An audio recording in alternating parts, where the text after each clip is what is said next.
All right, here we go, y'all. Wait a minute. I'm still trying to get things together. We're going to blame Stephanie that time. Stephanie can't even get the video started. Here we go. Wait a minute. I can't do nothing right now. I'm stuck. Nah, it's all good. It's all good. So wait, they're in a like a red box or in a blue bucket like you two? In a red box.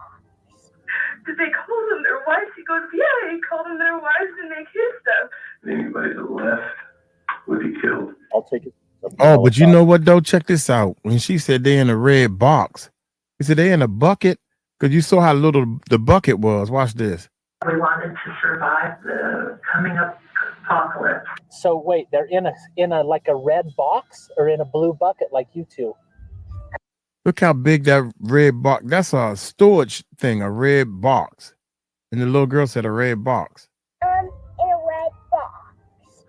Did they call them their wives? He goes, yeah, he called them their wives to make his stuff. Anybody that left would be killed. I'll take it up in the helicopter and throw it out. We're just dangling until he tells us where the hell they are. Did you get the 4 kids that were in a barrel? I don't have children. No more little girls out here. No. When Utah police were contacted by a concerned mother and informed that her ex-husband wasn't giving her their kids, even though she had custody of them, they thought this would be a routine domestic dispute. Little did they know that they were stepping into a twisted world of lies, unimaginable violence, and doomsday cults that would lead to one of the most disturbing cases they had ever encountered. In September of 2017, Clark Christensen, the police chief of Spring City, Utah, was approached by Micah Coltharp and asked to do a wellness check at her in-laws' home. She explained that she was separated from her husband, John Coltharp, and that he and their 4 children currently all lived with John's parents, Keith and Catherine. Micah had tried to call John about seeing the kids, but his phone, his parents' phones, and the home phone had all been disconnected. Chief Christensen went over to the house to see if everything was okay, and as far as he could tell, it looked like the family had just set off for a vacation without telling anyone. Micah was insistent that something was wrong. The following never-before-seen footage has been analyzed by a qualified team, including a licensed attorney, a licensed clinical psychologist, a former licensed professional counselor, and a licensed professional counselor. Hoping to get some background on John, the seeming mastermind behind everything, detectives decided to talk to Micah and her mother. I met John right after I turned 16. He was 21, and, we liked each other and wanted to start dating, and of course, Mom said no. Yeah, so Keith and Kathy would allow us to meet in secret and lie to them. They didn't care that I was underage or anything like that. When I met John, I was going through a lot of stuff and very depressed and looking for answers. And I was taking religion classes in high school and stuff. And, when he came home from his mission, it's like he had all the answers. Everywhere I went to, everyone was like, oh, well, this is what we believe. And he was like, no, this is answer, and had proof and evidence. And it was answers for why the horrible things in my life were happening. And it was to the point where for the first time in a long time, I actually felt comforted and felt right and felt like things were going to be okay. So he lures you in. We don't know what happened to the stream. All of a sudden, the stream stopped. Me and Stephanie still looking at the video. Then I noticed, I said, man, what happened? So I'm blaming it on Stephanie. I said, Stephanie did it. Yeah, because I don't have a clue what happened. I was just trying to get in here. Excuse me, let me in. Yeah, I don't know what happened. So glad y'all came back, though. Here we go. With these promises of grandeur and happiness and reason for things. And then once you are in, it's like, now if you don't follow everything I say, these are the horrible, awful consequences of, with intergovernmental conspiracy is like, we get, taken by police, our kids are going to be murdered and put in the system and every single day of my life.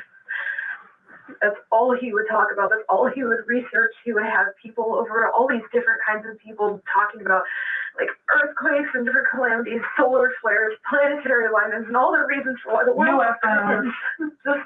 Given John's strange obsession and her growing concern for her children, Micah worked with one of her husband John's siblings, Heather, to get a spare key to the house. Chief Christensen entered the house with Micah, and they immediately knew that this was more than just a family taking a spontaneous vacation. Something truly terrible was going on. The house had been completely ransacked. All of the furniture, ranging from mattresses to couches, had been taken, and even the photos were missing off the walls. Oddly, the electronics, including TVs and computers, had been left discarded in the house. Chief Christensen talked with John's sister Heather to determine if she had any idea what could have happened to John, Keith, Catherine, and the kids. Not only was she just as surprised as they were, but she had even more shocking information to share with them. The grandparents had banned all of their other children and grandchildren from visiting after John had moved back in. Worried that the children might be in danger, Chief Christensen began asking around the neighborhood to see if anyone knew why the 𝗗𝗢𝗡𝗞s had left. According to one of Keith's friends, the family had been seen packing everything into a U-Haul the previous day, and Keith himself had said that they were moving to Cedar City because something bad was happening. Micah's mother further elaborated how tumultuous Micah's life had been ever since she met John. I have not liked him from the day I met him, and he knows it because he's got such a freaking cocky attitude that he comes to get what he wants out of it. His social skills lack in a big way, and he offends me at every turn. But my daughter, on the other hand, was under mind control, and she was married when she was 19. She was baptized when she was 18, and he performed the baptism. It was a shock to us. We chose not to disown her, but to accept her and her choices and see how far it went. And we forbid political conversation and religious conversation in our home. But one day they walked in and they were both in full-length black coats, black clothes, black overalls. She was pregnant. And they walked in and John started talking about black helicopters, mercenaries, taking over and shooting everybody, all this wacko stuff and creating all this stuff in his head. And we were like, oh my God. And then he said he'd lost his job. He couldn't make enough money to support his family. And they informed us they were moving here. And I couldn't say anything about it. She was 19 years old. We came out here and I even drove out with them. They packed a giant U-Haul and I drove his car and he drove us into an apartment he rented over the internet. And we pulled into this low-class, unkept neighborhood into an apartment that had been occupied by college students who had spilled beer and peed all over the floor, never been cleaned. And John walked in, and Micah was a few months pregnant, sick as a dog, and he looked at her and he's like, better start cleaning. I was angry, and I knew what I was in for right then and there. She wouldn't listen to me until a couple years ago. She just got a driver's license 2 years ago. That's how much he's kept her back. She barely finished high school. He talked her into giving up her college education and her graduate school, and everything she's ever attempted to do, he's shamed her out of or done something to take her, away from public eye. Doesn't allow his children in public. He doesn't want them getting people's germs. He doesn't want them getting people's opinions. This is troubling, but not particularly surprising. It's the grandiosity, sense of entitlement, and exploitative nature of people with antisocial personality disorder that often leads to them treating others, particularly their romantic partners, as their property, rather than a human being with individual rights and autonomy. It also makes sense that he would try to hinder any accomplishments, like a driver's license or schooling, as these would provide her with independence from him, and potentially expose her to a world outside of John and his delusions. With no way to contact or find them, Micah was terrified that her kids might be in some sort of danger. So Chief Christensen advised her to get a lawyer and a divorce, as currently she and John were still married, and he had every right to go somewhere with his kids. After a tumultuous process, Micah was finally granted a divorce and given full custody of the children on November 27th, over a month after John had disappeared with them. Unfortunately, now it was time for the hard part, finding John and getting the kids from him. In the time it took Micah to get a divorce, a few neighbors had spotted John going back to his parents' house to pick things up before disappearing again. Knowing that John had to show up again eventually, Chief Christensen began sitting outside of the 𝗗𝗢𝗡𝗞𝗦's home, waiting for his chance to speak with John. Around midnight on December 1st, John finally showed up at his parents' house again. However, this time he wasn't alone. With him was Samuel Schaefer, a close friend of his. When Chief Christensen approached the two men and asked why they were there, they told him that they were picking up Micah's death certificate. As Micah was not dead and Chief Christensen obviously knew this, it became clear that the two men were trying to hide something. But the extent of the horrors they were covering up couldn't even be imagined at this point. When John refused to tell him where the children were so they could be given over to Micah, Chief Christensen had John arrested. Despite his worry that Sam was involved in some way, he had nothing to hold Sam on and had to let him go. This would prove to have tragic consequences. John declined when asked to speak to detectives, asking for a lawyer and refusing to cooperate.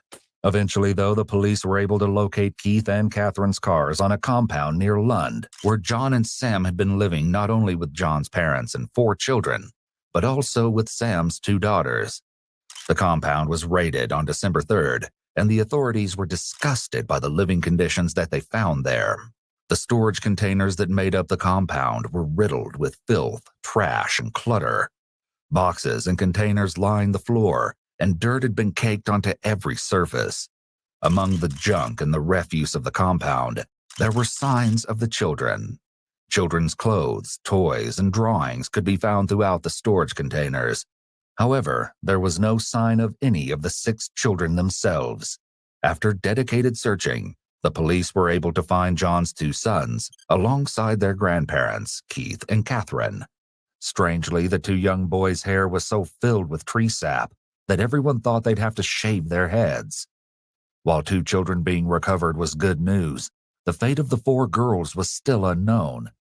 Keith and Catherine were questioned about the location of the girls, but they insisted that Sam had hidden them, and they had no idea where he or any of the girls were. While they hadn't been able to find all of the children, the police did find something else that gave them insight into this whole strange situation in the form of a binder. The papers within the binder contained the rules and beliefs for a fundamentalist cult named the Knights of the Crystal Blade. The cult not only took beliefs from the Mormon religion, but also simultaneously believed in Norse gods and Roman gods. While the cult did take beliefs from several religions, it's important to remember that they weren't formally associated with or accepted by any of these religions. With further reading into the binder, authorities learned that John and Sam were not only a part of this cult, but they had actually started it. According to the binder, Sam was a seer for the cult, with many of his strange so-called revelations listed for authorities to read. Wow, John was the crazy. group's leader, and according to the cult's rules, he was to be worshipped like a god. Apparently, John had foreseen an impending end, though the details of what that meant wouldn't be revealed until later. Discovering John and Sam's involvement in cult activity was highly concerning to authorities, and an Amber Alert was put out for the 4 missing girls. While one team stayed on the ground, desperately trying to find them, another set of detectives decided to talk to Micah and her mother, as well as John's parents, hoping to get some background on John, the seeming mastermind behind everything. Through these interviews, the investigators soon discovered that all this talk about the coming apocalypse was a chilling cover for something far more horrifying than anything they could have imagined. So how did John get custody of the children, or how did he get physical possession of the children, and when was that? So we lived in an apartment that had an upstairs and a downstairs, and how we broke it down was he lived upstairs, I lived downstairs, and, the kids, go freely between the two.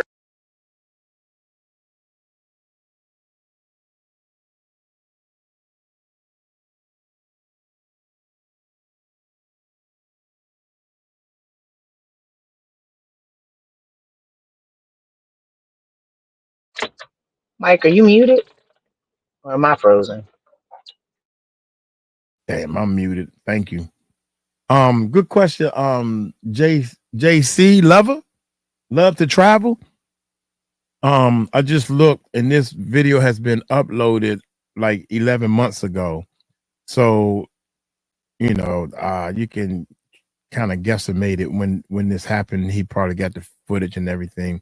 I don't think it's like up to date, like this just happened like a week or so ago. But I like to look at stuff like this because I'm looking at the people that's in they body language, the way these people think. I'm trying to get into.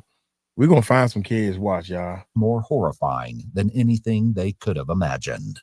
So how did John get custody of the children? How did he get physical possession of the children? And when was that? So we lived in an apartment that had an upstairs and a downstairs. And how we broke it down was he lived upstairs, I lived downstairs, and, the kids, go freely between the two. And he worked during the day and I worked at night. So the second he got home from work, I left. So there was always someone there with the kids, and we decided, okay, we'll just co-parent. And I wanted a divorce. He said, no, we have to wait. Let's wait till, at least the new year, and then we can have a whole, fiscal year, and then it won't be all messed up on taxes. And I was like, all right, fine, because I couldn't afford it anyway. I didn't have a dime in my name. We were in $40,000 of debt, the majority of which was spent on survival gear, anything he wanted for his computers. What year was that? This year. Okay. This year? And where were you living? Where's your apartment? Provo. Yeah. So. Is that where you live now? Same apartment or different? Different apartment. Okay. The reason I don't live there anymore is because end of May, he came to me and told me that he was fired and that his company was going out of business. After he went missing, I talked to his boss and he goes, oh, no, he quit. We begged him to stay. He said he had a family emergency. So he came to me and he goes, I've lost my job. We can't afford the apartment anymore without my income. I have decided I no longer want to be a member of this society. I am no longer working. I'm going to live off my parents' Social Security. So I've already called the landlord. We have to be out in a couple weeks. I'm taking the kids to Stampede, and you're going to come with me. And I said, I don't have a job down there. There are no jobs. Someone has to take care of the kids. He goes, you don't need to worry about that. My parents are going to pay for it. We'll live off our food storage. I'm like, the kids need clothes. They need food that is nutritious. They need all these things. They have to have a future. We can't just give up everything. And he's like, well, then you're on your ass. I was working 65 hours a week. So I was working so much to make money and take food and clothes down there on the weekends. And that's the only time I got to see them. I was working at a place called Elevate Health Sciences. And he didn't care because the world was going to end. So prior to that, did they go to any public schools? No, he refused to let me do anything. I agreed with homeschooling. They've been homeschooled their entire life? I agreed with homeschooling to a point because they were young. And I got to the point where John wouldn't allow the kids to socialize with any of the neighborhood kids or even with the cousins because he was such a germaphobe. He didn't want anyone to get sick. And then I got to the point where I was like, all right, I've taught them as much as I can personally. I'm not a teacher. I've tried. This is very hard for me. And especially with kids 4 different ages, they need something more. I can't do this. They need something beyond what I can give them. And he refused to give them any sort of tutoring, schooling, whatever. He's like, I'll take care of it. I'll take care of it. None of them can read. None of them can do math. They're bright kids. And when Wow, none of them can read, none of them can do math because they are not letting these kids go to school. Yeah, shout out to everybody, man. Thank everybody for joining in, understanding what we're doing. We getting the information and stuff, but hit that thumbs up. Hit that thumbs up, please. We are doing all this to help the kids. The more this channel can grow, the more we can get our word out.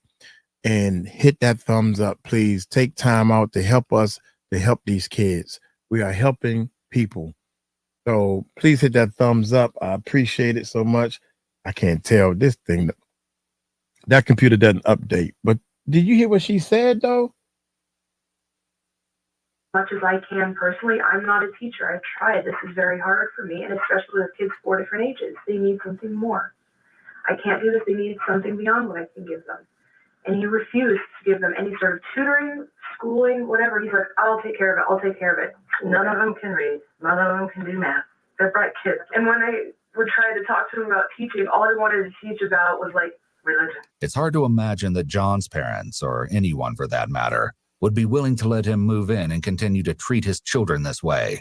But as the detectives were about to discover, Keith and Catherine 𝗗𝗢𝗡 had an interesting story of their own to tell. I do have a question. Are we being charged with something tonight? At this point, all my job is to do is get the facts. I don't know if there's anything. I would like to just speak with you and get this whole story. This is a mess. You know. Sure, it's funny when the police come, everybody is smart? Am I being helped for anything? And man, oh my God. You know daggone well you done did something you had no business doing. Keeping your right mind. Yeah, and my wife and I both were just really beside ourselves with all this because we thought we didn't know we were doing anything wrong either. Right. We don't think we've done anything wrong. In fact, we're just taking care of our grandkids. Okay. It's obvious that even though Keith is positive he hasn't done anything wrong, he's still nervous that he and his wife might be getting in trouble. Part of his anxiety might be due to the layout of the room. Keith is literally backed into a corner with his access to the door blocked, which may make him feel trapped, anxious, or defensive.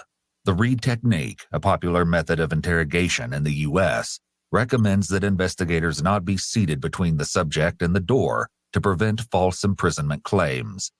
Otherwise, the room conditions appear to be consistent with a typical interrogation room, stark and minimal. There's no barrier for Keith to hide behind, such as a table, so the detective is able to observe all his movements. Just like her husband, Catherine is insistent that they haven't done anything wrong. However, further questioning will prove that this might not be the whole truth. Wow. Happy birthday. Somebody in the chat has a birthday, KY. 85, baby. Happy birthday to ya. I'm not like Jaguar. I apologize. I'm not Jaguar, so I can't. I'm just going, yeah. Y'all throw some gifts and everything up in the chat right now. Let me go grab my happy birthday. Let's show her some love, y'all, with her beautiful self. She look like she ready to find some kids. Boy, that'll be a blessing birthday gift. How you do this thing? Watch this, y'all. Let me give you a birthday gift real quick. There it is. Bam. Up. Wait a minute. I'm going to give you some. There you go. Some seafood. Some chocolate. And some ice cream. You know me. I don't see the cakes, y'all. I don't see no birthday cakes. And top it off with hold up, y'all. Wait a minute. I gotta find you can do a search. I forgot that. There you go. Birthday cake. Got a slice for myself. Bam. No doubt, no doubt. Happy birthday. Happy birthday. All right. Now, back to our scheduled program. Movements. Just like her husband, Catherine is insistent that they haven't done anything wrong. However, further questioning will prove that this might not be the whole truth. After both parents have been read their Miranda rights, detectives work with them to get a timeline on the family fleeing to the compound.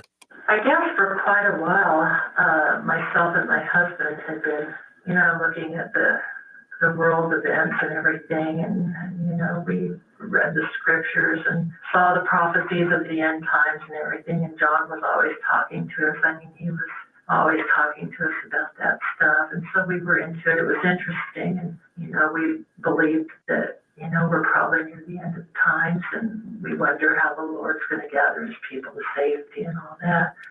John started talking to us and telling us that he had received revelations that we are to gather out because things are going to start happening.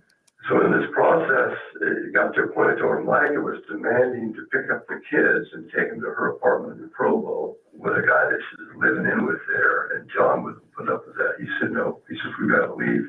So within 2 days, we had a U-Haul van, and we're loading everything up, taking stuff out of our house, and we were out of there. The revelations he'd gotten on the end times, and we're supposed to get out of Babylon, and her wanting to take the kids, we said, okay, let's go. And we didn't think it was illegal to take the kids since he had them. At the compound, officers continue to look for the missing children, but their endeavors have hit a dead end. John continued to refuse to cooperate with authorities, leaving the officers with no choice but to rely solely on tips from the Amber Alert. Additionally, they're banking on any insights gleaned from Catherine and Keith's interviews, hoping they might offer a hint or clue to the whereabouts of Sam and the missing girls. Back at the station, not only do detectives now have a better idea of why and when the family packed up and moved to the compound, they've also gained a lot more insight into John as a person. First of all, it seems likely that John described Micah in a very negative light to his parents in order to elicit their help. He may have wanted them to see him as the victim in the situation, so they would be sympathetic toward him.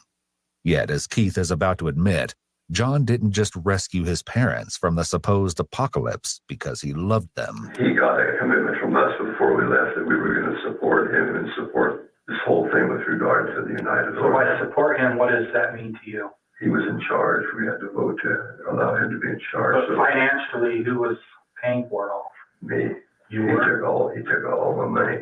He had you make a commitment to support him financially and support his cause? Yeah. By doing that, did you close your bank accounts and stuff too, or? No, in fact, I left all the credit open that I had. In fact, I was almost debt free. It's really upsetting all this whole thing. But so what he did is he had me stop making mortgage payments and stop paying the bills and run all my credit cards all the way up.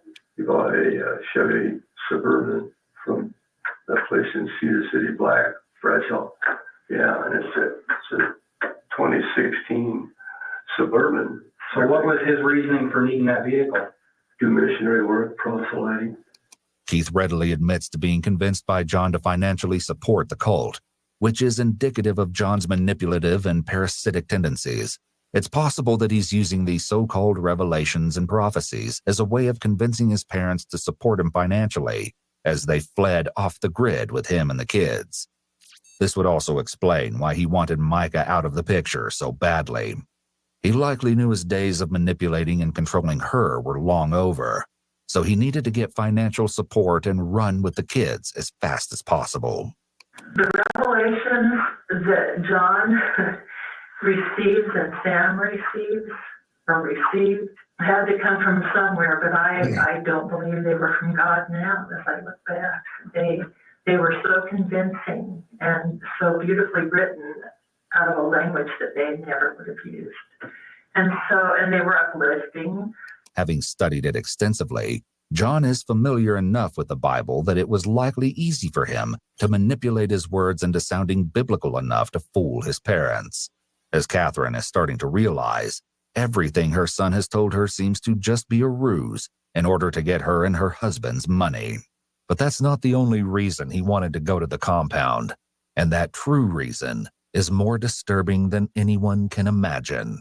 On December 4th, just a day after the compound raid and the Amber Alert is issued for the missing girls, officers received a pivotal tip. A concerned caller reported a suspicious man in the Lund area. At the scene, officers are stunned to recognize the person. It was Sam Schaefer. With none of the girls in sight and Sam walking in the same vicinity as the trailer where John's parents were found, officers apprehend him immediately. As one of the officers drives him to the commander center for further questioning, Sam asks a question that makes his stomach churn.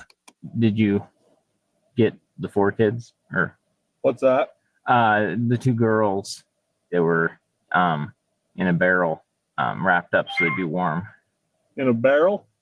After dodging any questions about the missing girls, Sam suddenly inquired if the officers had found them.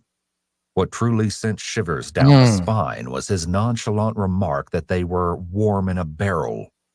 The officer immediately informs the other officers via police radio.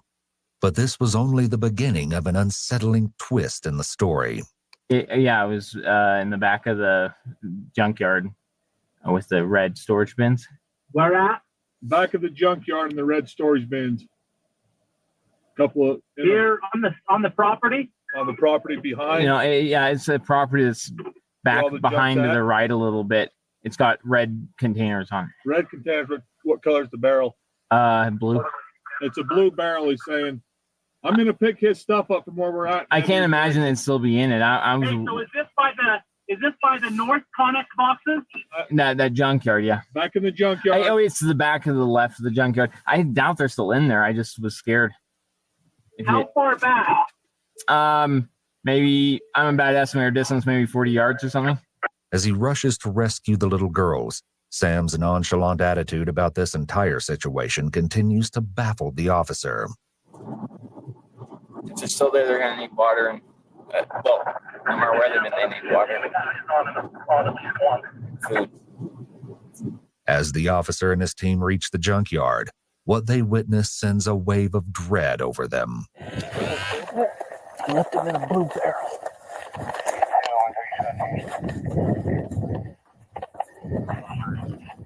Hey, hey, hi. Are you? What's the matter? Who's gone?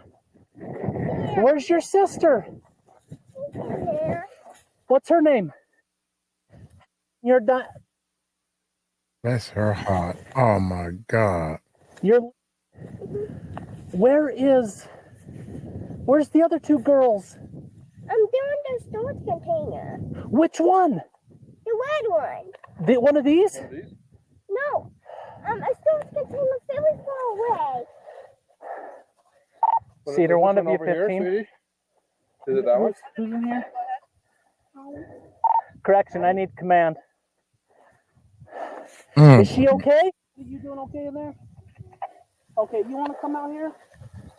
Let's get you over one of our trucks and get you warm. Okay? Command, one of you 15.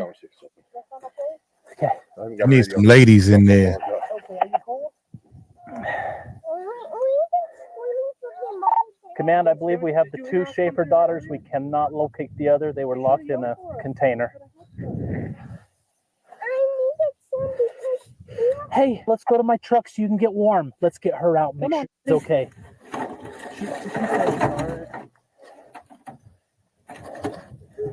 Don't touch that. Don't touch that. Cedar, want to be a 15 or command? Let's start medical this way, please. Cover up with your blankie. Let's go to my truck. Yeah, let's get you to our truck so we can get you warm, okay? In a heart-wrenching sight, officers find two girls, aged 7 and 4, freezing out in the open with a loaded gun next to them. While one of the girls speaks with the officers, the other is both too cold and too scared to climb out of the barrel, as the officers continue to assure her to trust them. Okay.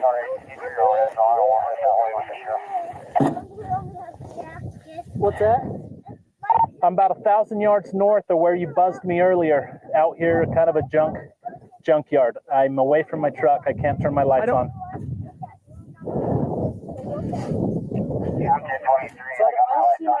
It's okay, all right? Come on out. Come on out. We'll wrap you up in your jacket, okay? We'll make sure you stay warm. We got to get you to a warm vehicle. Come on. The police. Yeah, we're the police, yes. Over there. We're here to help you.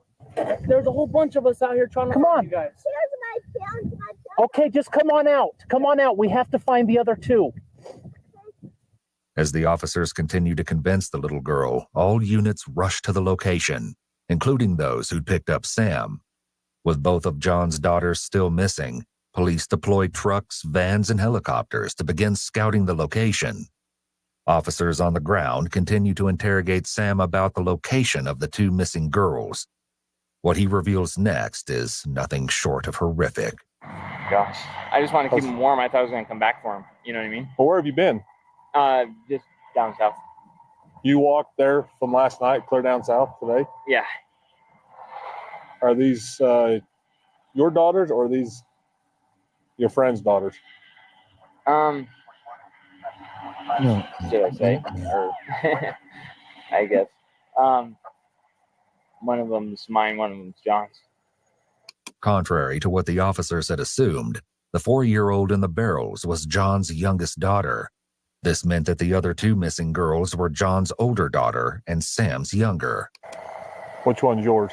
The tall one with the dress. And what's her name? Is that all that's out here? There's no more little girls out here? No, not out here yet. You don't have any more little girls? I was told you have 2 little girls of your own, biological of your own.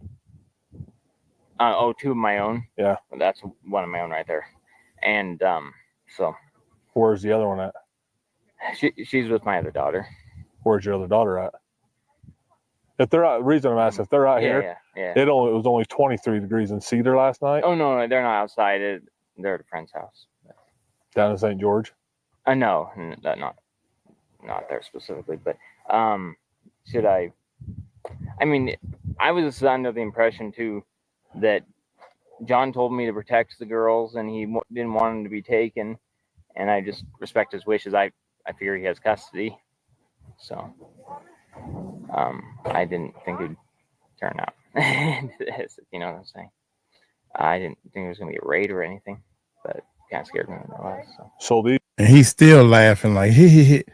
You know, that's that nervous laugh to try to calm himself down while he lied to these police officers, because he know that these police officers know you did wrong.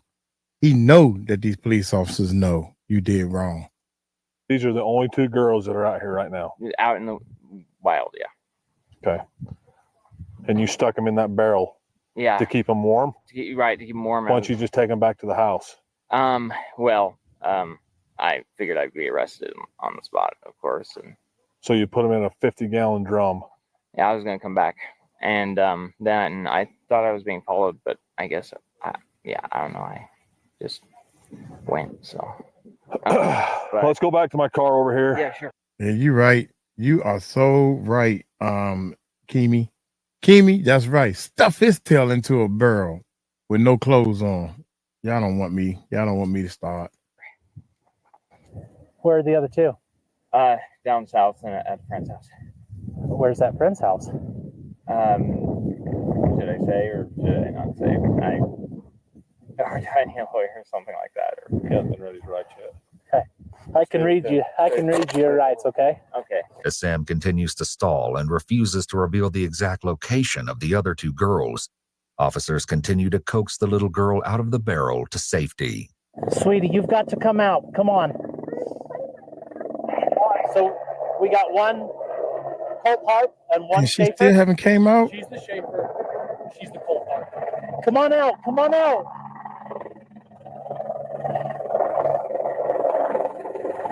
Helena G, how you be, Helena G?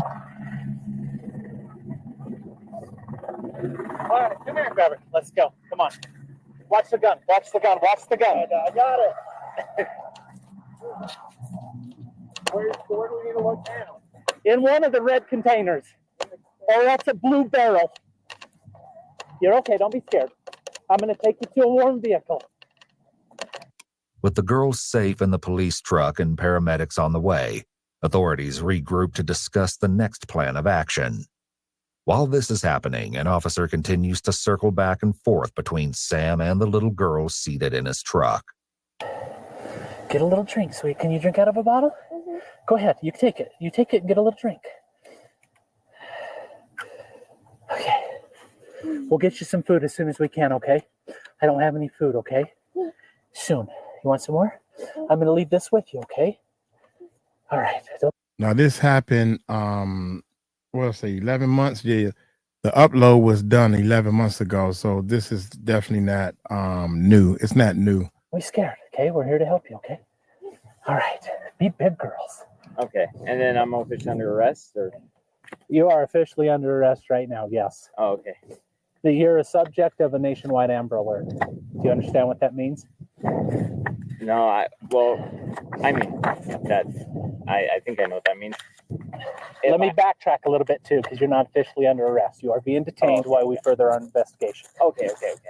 Maybe that'll help clear things up. Yeah. Thanks for clearing that up. I just wanted to know if the arrest sticks, even if I say something, or it doesn't matter because I broke the law without knowing I broke the law. Does that make sense? There's always mitigating. See how smart people try to be? This is facts. If you break the law and you don't know you're breaking the law, you're still breaking the law. The law has been broken. Court might have a little leniency on you, but if you're doing something like this, throw them to the wolves. That's how I look at it. And exigent circumstances in every case. I don't know your story yet. Right. I don't know the circumstances. Right. Okay. I do want to know where the other kids are. I know you do. Yeah. Theater 315 at Unveiled. I still whether you took them knowingly or unknowingly. Right. I still want to respect John's wishes, but we have to find you what John's wishes is he no longer because he has zero rights to these kids. Zero. Why is that? Other than he's their biological father. That's it. I thought I just took them and that was. You could have been misled. Oh, okay. You could have been misled. I see. Okay. We have to find them. Okay. Should I talk to the lawyer? That is your choice. That is your right. I've read you your rights. And then I'm officially under arrest, though, if I say that, right? I don't think you're officially under arrest, but you are being detained. Okay. Sounds good. During the course of this investigation. Okay. I can't place you under arrest because I don't know what charges you're looking at. Right, okay. I'm here to find 4 kids, 2 in particular. Right, okay. I understand. So if you wish to talk to an attorney without any further questions, that's your right. If you want to talk to me, that's your right. You're free to do so. Yeah, okay. Yeah, I think I'll ask him some questions. Okay. With Sam lawyering up and refusing to give any information, the officer rushes back to check on the girls. This time, one of them tells him something so twisted that it turns the entire search mission on its head. Hello? Hello? Okay, I've got 2 kids, 2 little girls. They said the other ones are in a red Connex. The suspect lawyered up, but he told me that he took the other girls down south somewhere where they're safe. The girls immediately told me the other 2 are in a red box, hiding or locked away. With the conflicting information at play and given Sam's reputation, there's all the reason to believe the girls. Could you tell us where the other 2 girls are? They're about too far away from us. Really far away? Did you go in a car? Are you okay, sweetie? She's freezing. She's freezing. When the doors open, then I get cold. No. No, you just walked? They're close. Are you okay? Are you okay? Are you starving? No. You're not hungry, but you're hungry? I'm hungry, but I'm not starving, but I am hungry. Okay, we're trying to round you up some food. Do you still have water left? Okay, just keep sipping on that water. We're going to try to find you a little blankie to wrap you up. I have this coat with a blue X on it. You have a coat with a blue X? Okay. Okay, listen to me. Listen to me. When your dad left you in the blue barrel, did you see where he put the other girls? Yeah. Where? He left all the way to the right backstage, very far away, and he put his girls there. He did? Yeah. Okay. Get the fuck very far away. Is your dad Samuel? Yeah. That's your dad? Okay. Okay. Okay, I'm going to close the door so you can keep warming up.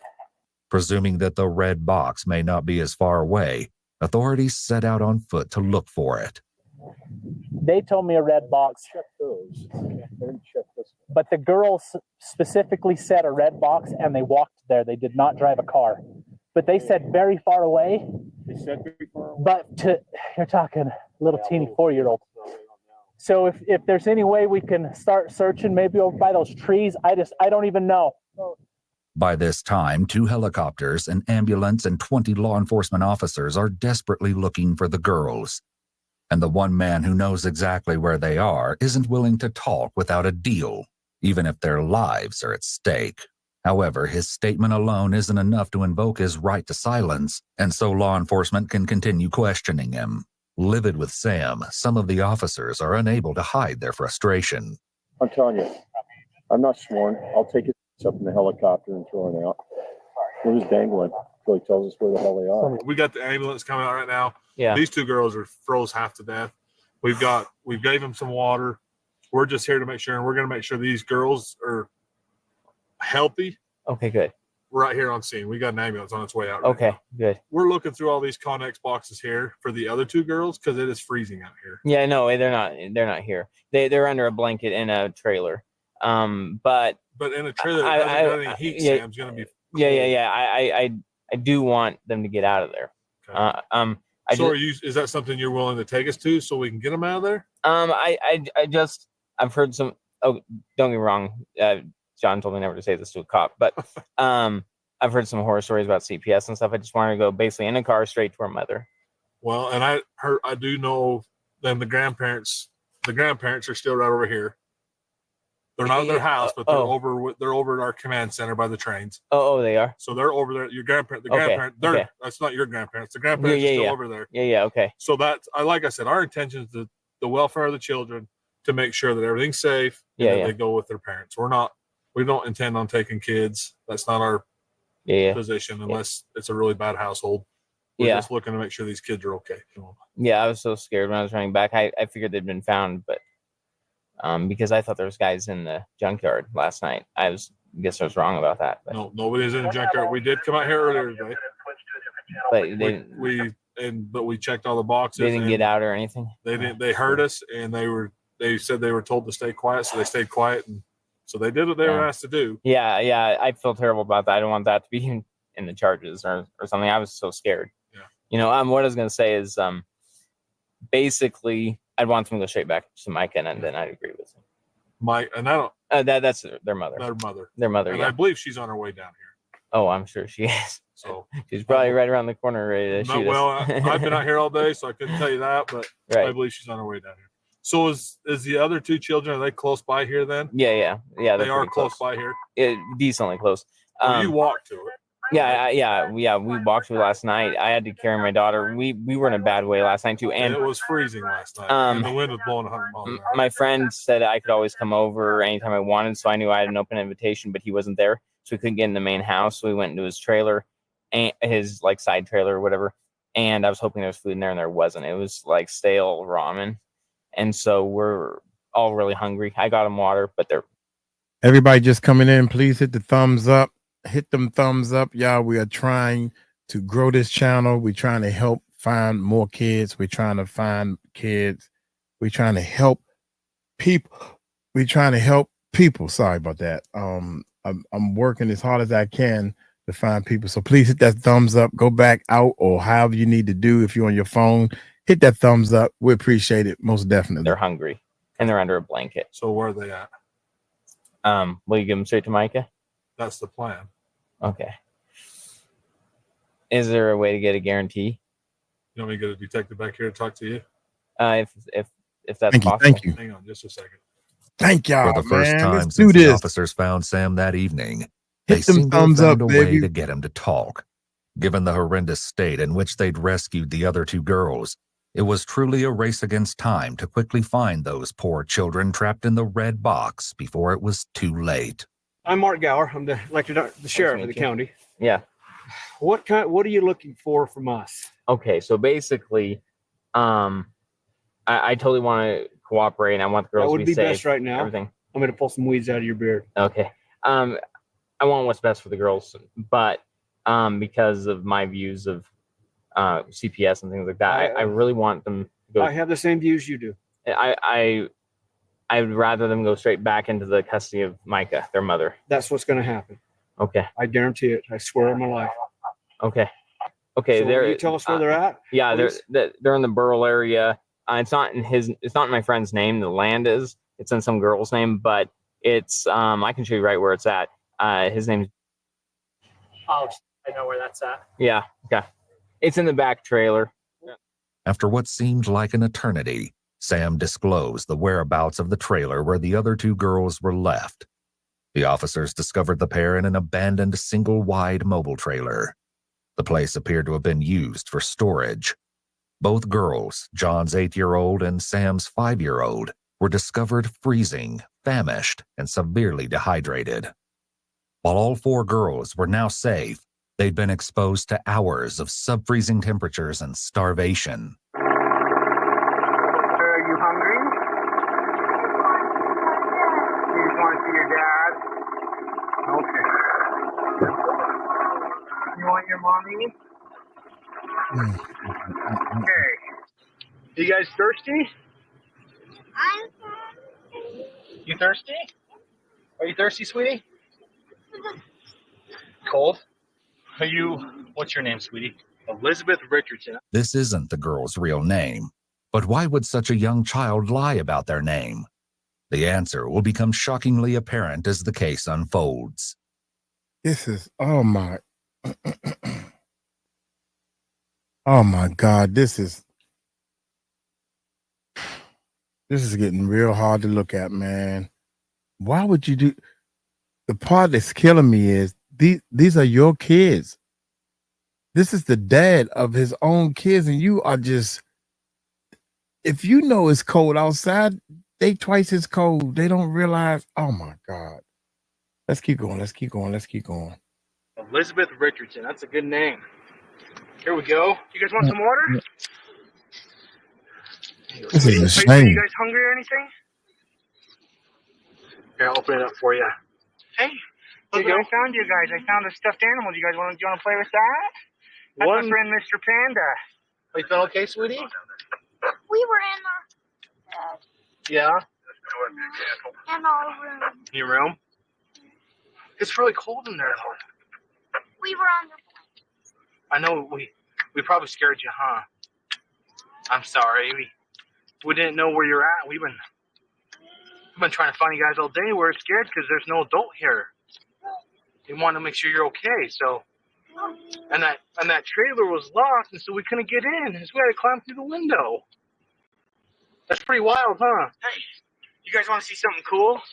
Check these out. Oh, these are really cool. If they work. Oh, come on. There they go. It's starting to glow a little bit. See that? It's called a glow stick. Super cool, huh? If they work. Oh, come on. There they go. Do you guys want a piece of pizza? We have some pizza. Do you like pizza? Here. Yeah? Pizza. 2 pieces. Okay, we'll get you guys some pizza, okay? Huh? You want a piece of pizza? Okay, we're working on that, sweetheart, okay? But we just want to make sure you guys are okay.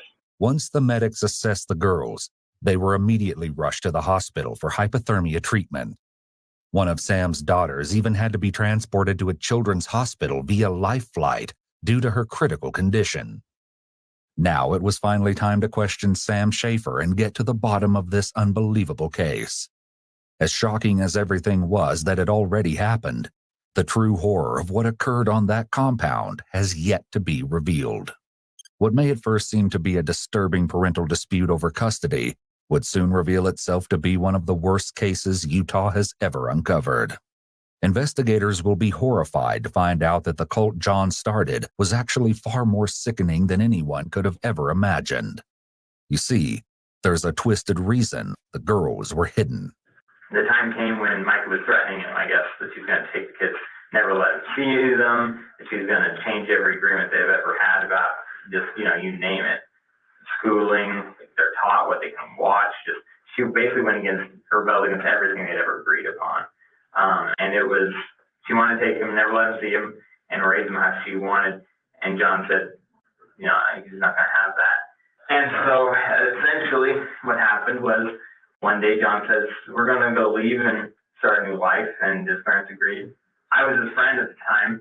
We got a hotel first, and then we thought we'd build some money to get a place. So we camped for a while, and then we got containers, and then we were going to build another place. And it was pretty archaic, but he also wanted to stay away from Micah because of what she threatened. So we were just coping with it until we got more money to get better houses.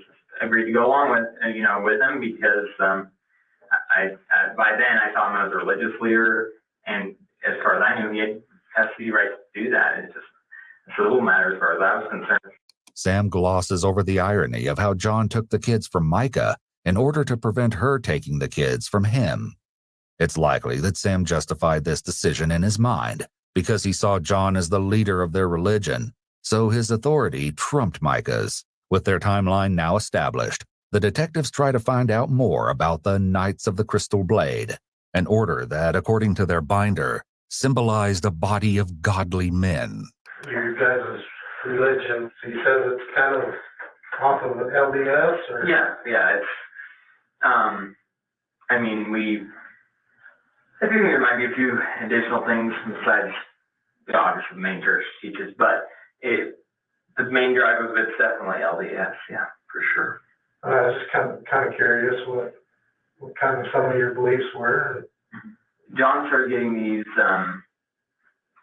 interesting insights about like the Beatitudes and things that he started sharing with us, which were new but really profound, which is really what got us talking about the work and things like that.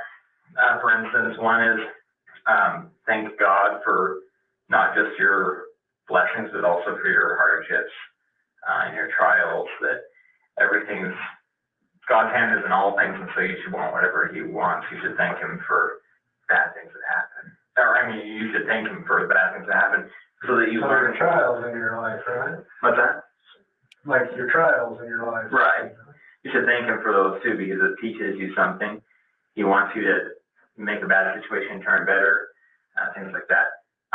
There's also one we believe that most will see God as a high and mighty person looks down on us, whereas John receives somehow that God actually looks at us very humbly. He knows that if he was in our circumstances, he makes many of the same mistakes, and he looks on us from like a parent, knowing what you're going through.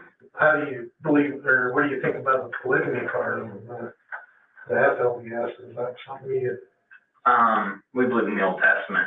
I don't think there's anything inherently morally wrong with it. But that's probably saying, I don't know, maybe I should ask a lawyer or something. Polygamy is actually not ideal. It's usually done if women need a husband. Like, I don't think it should be like all these guys in the fundamentalist community all just trying to grab as many wives as they can. For one thing, that's not sustainable from a demographics point of view. So I think when there's a woman that needs a husband, then I don't care if someone's divorced. Who all was involved? Who all was with you? It was you and John, and who else? Me and John and Kathy and Sam with 4 adults, and then we had 6 kids. So describe that relationship. What do you mean by they were with you and the girls were with who? Our job in supporting John was to be the servant. Okay. Basically be a servant to him. Okay. The boys were John's boys. Okay. So we took the boys and we took care of them and did everything for them and fed them and so forth. We bought all of our food as a group together and stuff though. And a lot of that food was bought through, they call them food stamps. Sam was on food stamps. He had his 2 kids. He had custody of them. Keith seems to have no problem admitting that his job in the cult was to be a servant to John, demonstrating the level of power that John has over his father. It's possible that it's easier for Keith to believe John is a prophet receiving revelations about the apocalypse, rather than accept the alternative that he's just using his parents for money. What was the long-term goal for this new order?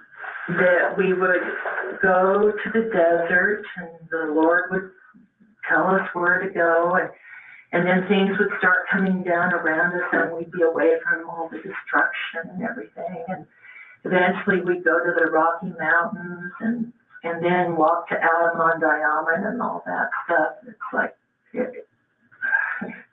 over a long period of time. Was the intent to get off the grid?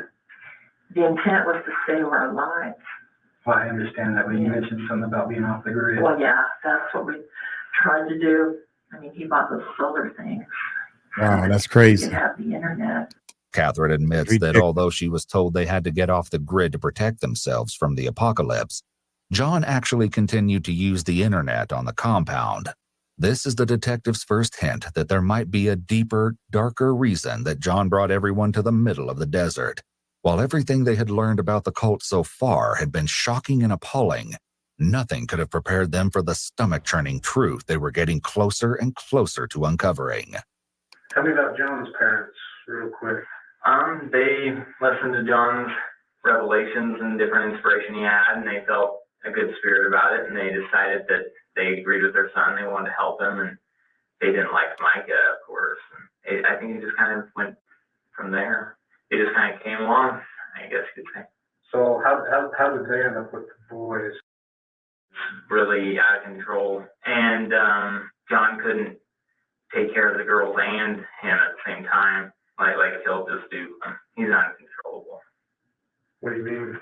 I'm sure John can tell you all the horror stories unless he doesn't want to, but one time he poured like water down light sockets. He's poured oil on the bed. He's rowdy. He says random stuff. He's uncontrollable. So he left the 2 boys with his parents? Yeah, because it was kind of evened out everything, made it so that things were quieter, I guess, for him. Sam is insistent that John's son is completely uncontrollable, which is why he was sent off to be taken care of by John's parents, while John and Sam focused on raising the girls. This is not the true reason, and the truth is more horrifying than you can imagine.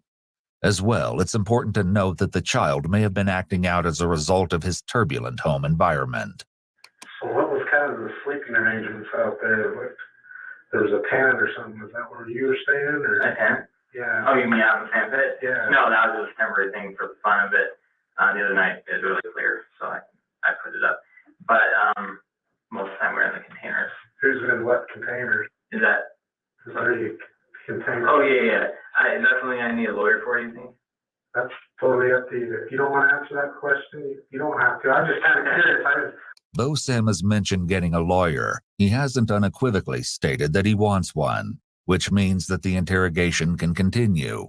In order to invoke your right to an attorney, you must clearly state that you want one present. I noticed there was the one in the middle, thinking that might be yours. Oh, you mean the big long one? Trying to remember. Yeah, it would have been the longer one. The one in the middle that runs, and then you have the two on the sides. Yeah. That one's yours? The one on the side is mine. The long one's John's. And you've only been out there since September, huh? Mm-hmm. So not too long, have you? No, but we were planning on building that place and we got some money together. So. Where did the girls stay and the boys out there? I'd probably let the lawyer talk about that. What haven't we talked about? But say, get your side of things, and you've been pretty cooperative, I think, and I appreciate that. Yeah, no problem. With Sam's reluctance to answer this question without a lawyer, it becomes undeniable that there's something the detectives aren't being told, and it's only a matter of time until they find out what it is. It was a very smart move by the officer to ask if there's anything they haven't talked about, since it skirts the issue of the touchy question while still getting Sam to talk to them and give them information. What caused you to take off yesterday, then? Well, I still thought he had custody, and he asked me to keep him. You just mentioned that you said that he asked you to make sure that they no one took him and that I kept them. Did you get word or something that somebody was looking for him or something? Well, the weird thing was, first John was arrested, I didn't know why. Then the cops showed up at our place, and I decided to go with the kids because John asked me to, but I didn't know why on that either. And then I wanted to come back, not only to find out what was really happening, but also to help the other two girls that I felt I couldn't help because I thought someone was following me. But let me put it this way. I knew I had to come back to help them if they needed help. I thought they'd been gotten, I thought they'd been picked up by the police. I didn't think it was a problem, but I wanted to make sure I couldn't live with myself if something happened to them. So I started running back for that, number one. Number two, I just want to know what the heck's going on? Why are the cops involved? I didn't know. And when I was taken in today, he says, he's told me John doesn't have any legal custody. And I said, oh, this is the first time I've heard of it. Just like with Keith and Catherine, Sam is insistent that they couldn't have done anything wrong by taking and hiding the girls, because as far as he was concerned, John had full custody of them. He also conveniently leaves out an important detail about John's arrest at the 𝗗𝗢𝗡𝗞𝗦's home. So when they left on Friday, it was John and Sam and who that left? When they left Saturday? Yeah. Well, when they left Friday, you said they went to your old place. Oh, they took the girls with them. So all four girls were with them when they left. All four girls were with them in the Suburban. However, Police Chief Clark Christensen was told by John that the girls weren't with him, and he refused to say where they were. Not only did Sam purposefully deceive the police when he hid from Clark during John's arrest, but he's continuing to be deceitful in his interview by not mentioning that he and John had the girls with them. So where were the girls at that you were going back to help with? The ones in the blue barrel. Tell me about that. What happened there? I didn't know where to go or what to do at first. So I thought, I'm just going to keep the girls warm.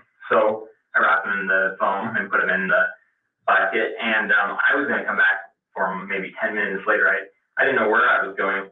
But then when I started taking the other two girls first, every time I looked behind me, I saw this dark figure. I was going to come right back for him, but someone kept following me. maybe it was paranoia or what, it was a tense situation, but I could have swore that I was being followed for a good few miles. What did you tell those girls to do? I just said to be quiet and let's walk, basically. No, you're the other two. Oh, the other guy just said be quiet and I'll come back. And then I felt horrible when it took all the way till morning to get the other girls in a blanket, given water, just the basics. I was way over my head. Okay, he's the one that owns that property? Yeah. So he wasn't there, or was he there? No, he wasn't there, and that was an issue. If he was there, they would have had a fire, good food, everything. But since he wasn't there, the only thing I could do was open his storage, what is it, trailer, and get him under a blanket. And I also, that's where this was from. I checked the food, and it was all stale. And I was realizing by then it was already afternoon, and the other two girls were stuck in the barrel. So I was like, what the hell am I going to do? I was so scared. I figured they'd been found. But just in case they hadn't been, I was really scared for them. So I started booking it back. And that's when I got it. It certainly is odd that despite being too nervous to even describe the sleeping arrangements at the compound, Sam is more than happy to casually talk about stuffing two girls into barrels, one of which was his own daughter. He shows zero empathy for what it must have been like for the girls to be trapped in such a small space for so long, with no food or access to a bathroom. What made you decide to leave those two in the barrels? They go good together, I guess. They're good friends? Yeah, they're good friends, yeah. Sam takes a long pause before answering the question, making it clear that he doesn't want to respond. It seems he may be hiding the true reason that those two were selected to be put into the barrels. So you understand, your oldest daughter, what's her name? She's just not doing too good. Oh, really? Yeah, they ended up having to carry her in the hospital.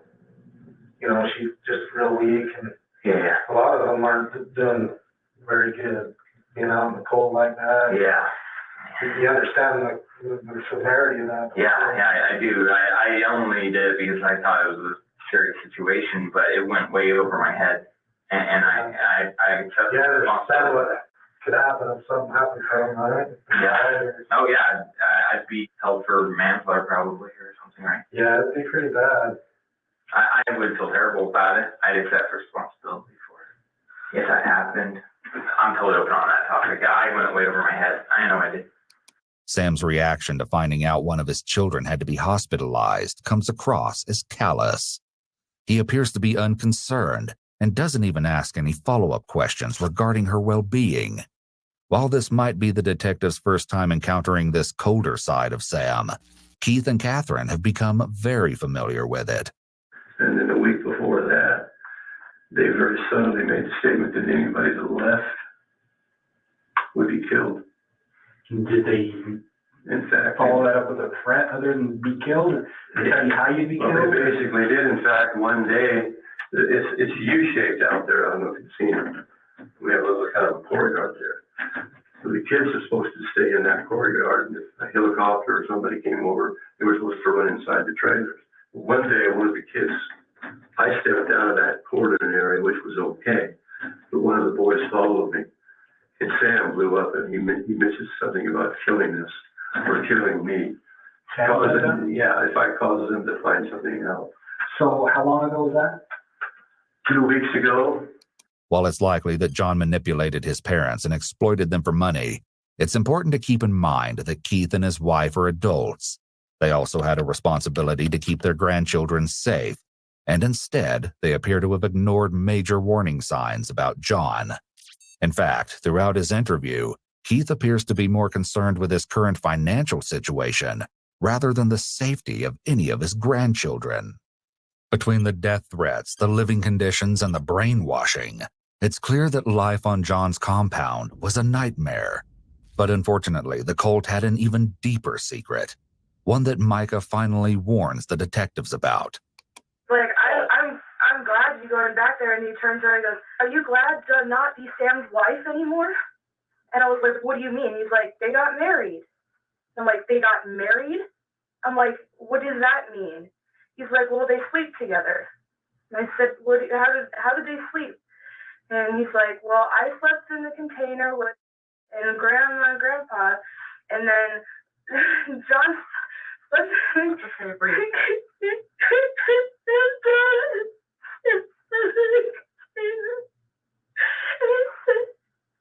Did they call them their wives? He goes, yeah, he called them their wives to make his stuff. And I said, where? He goes, on the lips.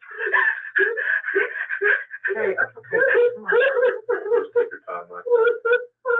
okay. When you said it a couple more times, it won't be so hard. Just finish this story. This is your opportunity. I was confused why Sam had the younger girls away from the older ones. And then the this is why they were going by different names. The younger ones were, but the older ones were. They gave them new last names and even their middle names. Hospital, they tried to go by Elizabeth Richards. What's your name, sweetie? Elizabeth Richardson. That's a good name. With this dark revelation, several missing pieces of the puzzle finally slot into place. It explains why Sam was nervous to talk about the sleeping arrangements on the compound. It's common for predators to choose a victim who either already is isolated or one who can be easily isolated, such as Sam and John separating the older girls from the other children. The goal of a predator is to minimize their risk of getting caught. The less people the child has to talk to, the less likely it is that they'll report. This information also answers many questions about John and Micah's relationship. Their disturbing age gap is now clearly evidence that John has a history of pursuing minors. Additionally, it's also common for predators to have antisocial personality disorder, particularly since it often takes an extreme lack of empathy, failure to abide by lawful behavior, impulsivity, aggressiveness, and lack of remorse. With this new disturbing information in mind, the detectives try to find out just how far his and John's marriage with the children went. John and Sam made this agreement to betroth each other's daughter to them for when they're older and they're of consenting age, that they would actually consummate a marriage with them. When did they do that? They did it before we even left, and Keith and I said, no, sorry, that's not right. And they said, okay, Mom, we've got this revelation that this is to happen. It's what they did in the scriptures, but the Lord will take our lives if we consummate the marriage before they're of consenting age. And I said, when is that? And they said, about 10 years from now. And I thought, okay, they'll be 18. Sam and John were so strict about everything. I mean, they really believed this religion that I didn't worry. And I said, okay, so what happens? Are you just promising when you're older you'll get together or what? And they said, they'll live with our family and we'll be like a father to them until that age. And I said, okay. Basically, everywhere we went, Sam had in the tent. And John had his daughter in the tent and became a mother. I mean, everything looked right. They were happy. I didn't see anything wrong. And I believed John. I mean, I honestly, if Keith or I would have thought that they were going to do something to those girls, we told them we would shoot them ourselves. But we believed that they believed so strongly in this that they would not do anything to these girls. And so I look back on that now, and I think, especially after Sam taking off with the girls, we weren't comfortable with it, but we accepted it because of all these revelations John was getting. And by then, we were in so deep financially. We said, how are we going to afford the payments on this? And he says, well, the grid's going to fall down. You make until it goes down. And we thought, well, you know, we weren't comfortable with it, but we thought, okay, well, he's in charge. While Catherine is insistent that she and Keith would have shot John and Sam if anything happened to the girls, if she had truly believed nothing was going to happen, then she wouldn't have felt the need to make the threat in the first place. When they betrothed each other's daughter.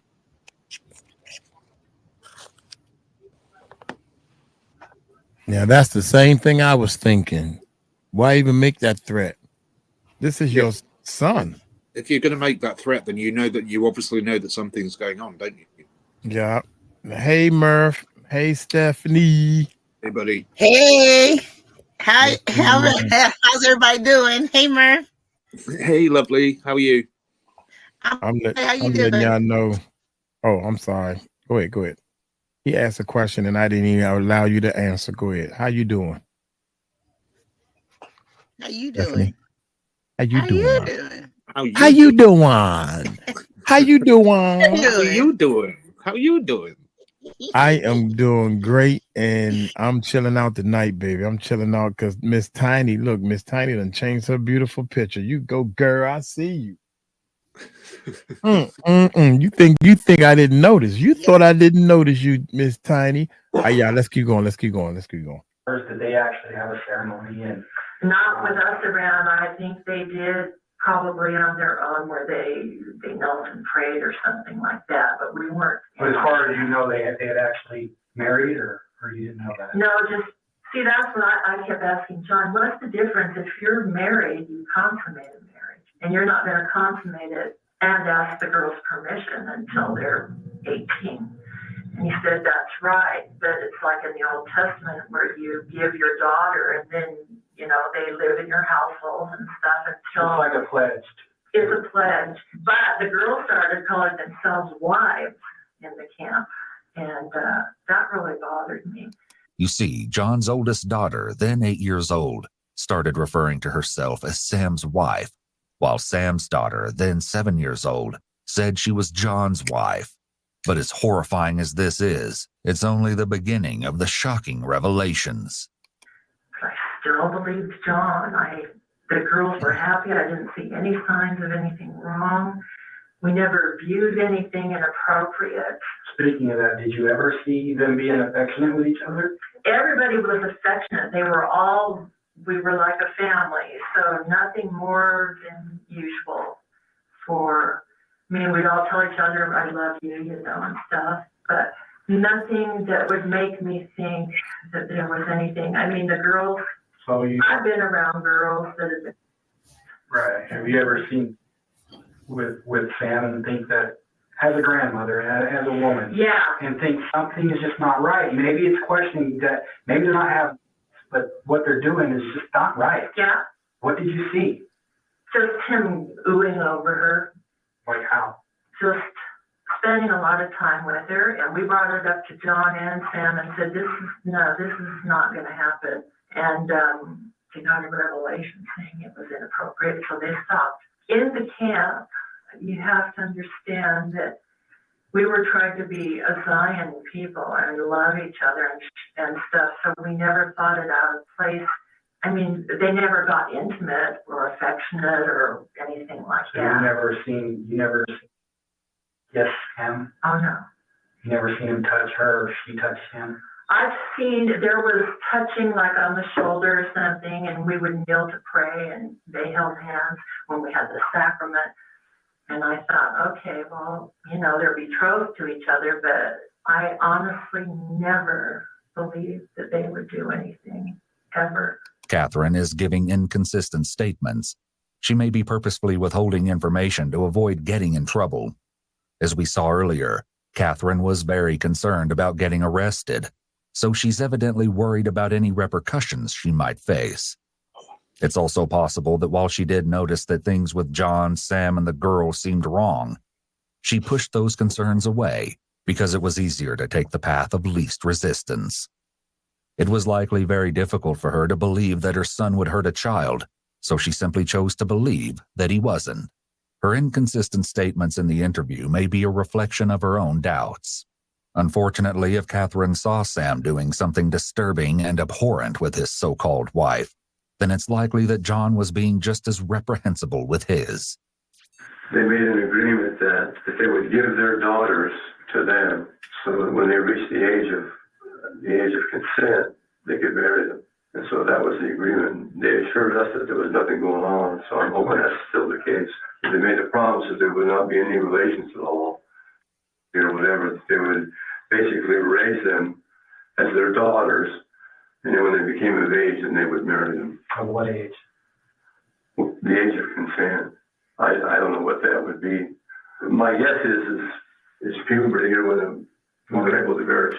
Notice how when Keith talks about the marriage arrangement and the age of consent, He places a lot of distance between himself and the officers by sitting and leaning into the corner as he talks.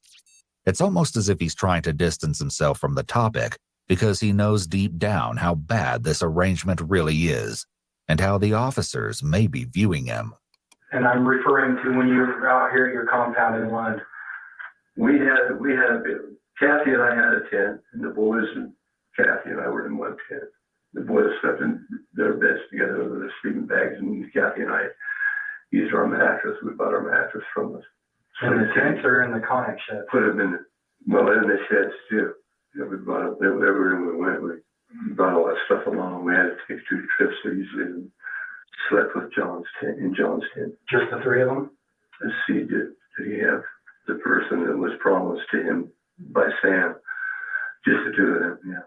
So when did they make that arrangement between them? They made that arrangement and that agreement in the beginning when this whole thing started. So they promised us that everything would be on the up and up. There would be no problems. Right, and I don't know. We had no reason to mistrust it. We did. But the beginning being what? What time? What month? What time? What year? We found out that they had made that commitment. It would have been in July. You told me that you're very much understood that there was going to be no going on between them or anything like that. They made that future plan, right? To us that we know nothing going on that would be wrong. Right. And just like the other promise, did you see something that was inappropriate ever that made you feel like, wait a minute, I'm not dumb? We never went into the tents. We never went into the facilities that they were staying in. We knew that the girls had their own bed in there and he had his bed. And there was never any indication from the girls. They were happy. They were, the kids were having fun together. They thought this was a great adventure. And so we thought that everything was on the up and up, that John wasn't doing anything wrong and Sam wasn't doing anything wrong. They were keeping their commitment to wait till these girls become the age of consent, before they would consummate the marriage. And that's the way we left it. Keith justifies his lack of action by saying that the girls were happy and made no indication that they were being essentially putting all of the blame on the 2 victims. Additionally, these girls have been extensively brainwashed by John and Sam and have been isolated from society. With these factors in mind, making any conclusions about their behaviors is not a good way of determining whether or not they're being. You're a grandfather. These are your grandkids, right? As a man, is any of that inappropriate?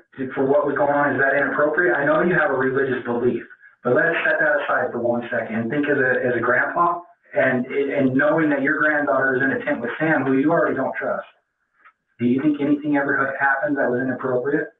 I had no reason to mistrust him at the time. Well, now that you look back. Now that I look back, the whole thing is just really. Were they ever more touchy-feely than a normal situation? I mean, yeah, she's promised to him in the future, but in the interim now, was there any cuddling, kissing, touching, sitting on his lap, anything? Yeah, it was that kind of stuff around the campfires. It was sitting in his lap or sitting in the chair. Acting like they were already husband and wife? Even though to a degree you could say that. Yeah. Well, so when I refer to inappropriate, that's what I'm talking about. I'm not saying you watched them have sex or that you knew they were having sex.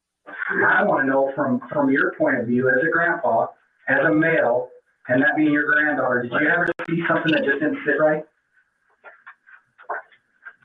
Yeah, I guess I did see it. Did they kiss? Agree. Say you gonna sit there and lie. You know you saw it and you turned your back. Hey, y'all hit that thumbs up, man. We trying to save kids. We're trying to help people. Hit that thumbs up so more people come in. More people be aware. We're trying to spread awareness and everything. So please hit that thumbs up. There's a lot of us in here and there's a lot of non-thumbs up. Hit a thumbs up. Hit a thumbs up. Appreciate it. All right, let's continue. I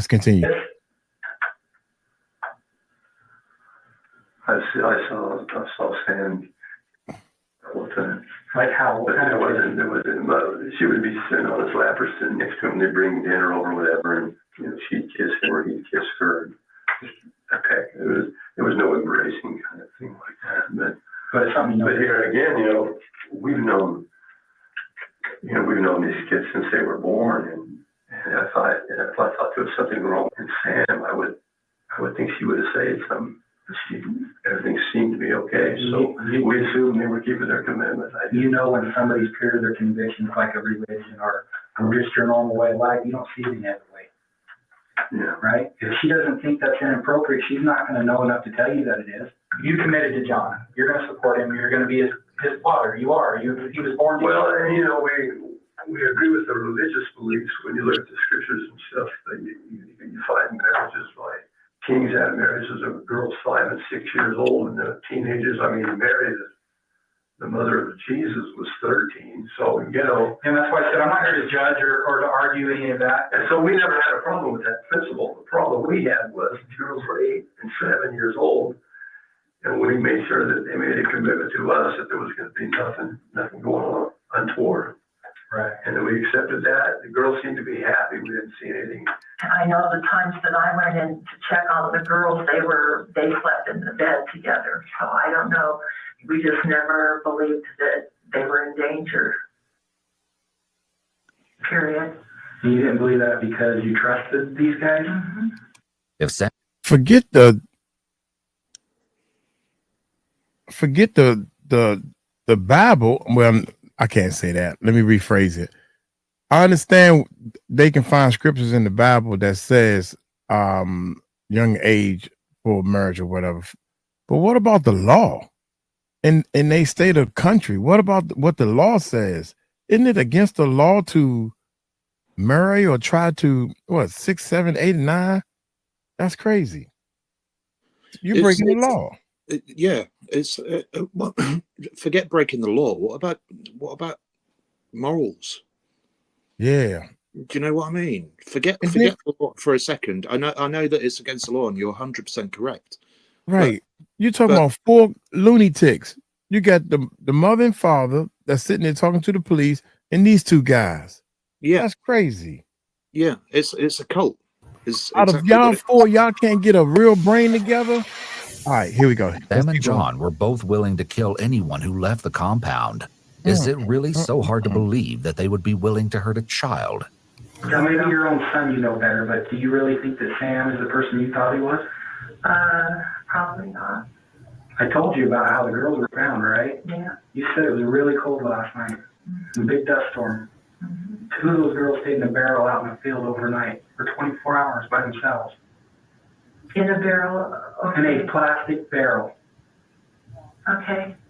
And that was at the hands of Sam. Yeah. So this guy isn't probably who you thought he was. Of course. Because you didn't think he would hurt them. No. And my son John would not have condoned that. I don't think believe so either. I don't know that any father would with their own daughter, right? But I'll tell you that because John wasn't there, I think Sam got scared and he just. At the expense of their lives. He felt he was doing John a favor by protecting the girls.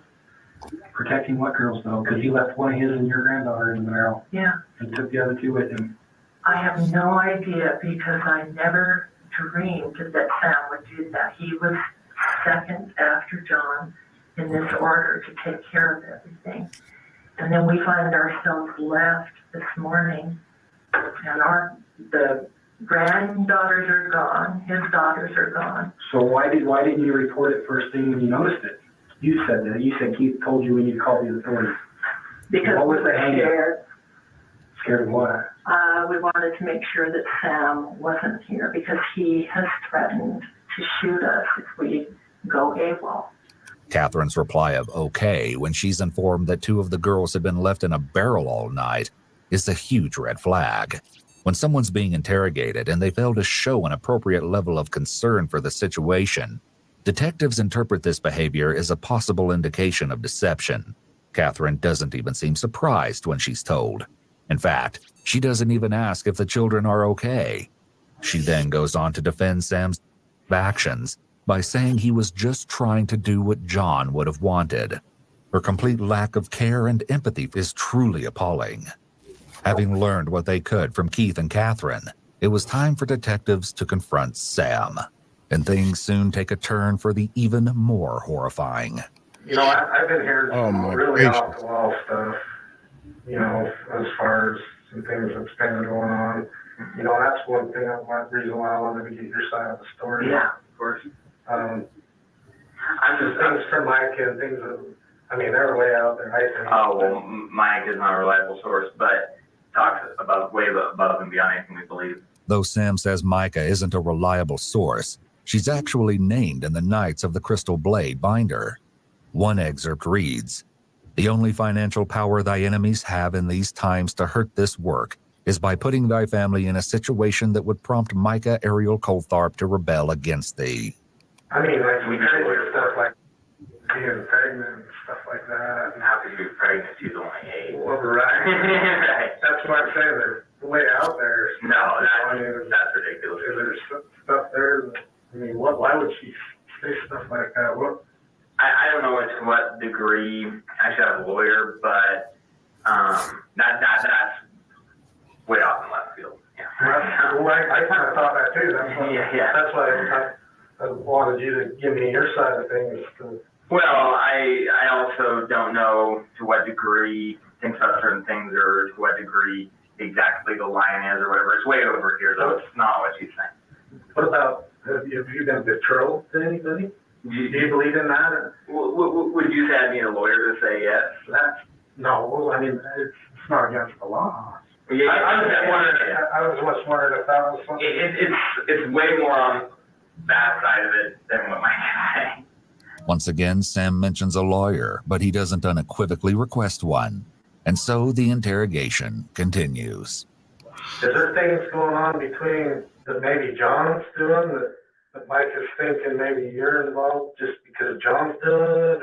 Or is John doing stuff with the kids that they're concerned? I don't think anything like that. Okay, so we do believe in betrothal. The whole ancient world does. Arabs to this day do. I'd say that when you get betrothed to somebody, I'll just say this, that you should start to be the one that's the spiritual teacher that takes care of them so that they look up to you, that they start to be attached to. I think that's true with any community. Now that he knows the police are aware he was betrothed to an 8-year-old, Sam is starting to scramble for an explanation. They're giving exams, if there's going to be any sign of anything. I don't think so. One thing is, just from a medical standpoint, not doing anything down there, but you do check them when you make any kind of agreement, even in the Old Testament.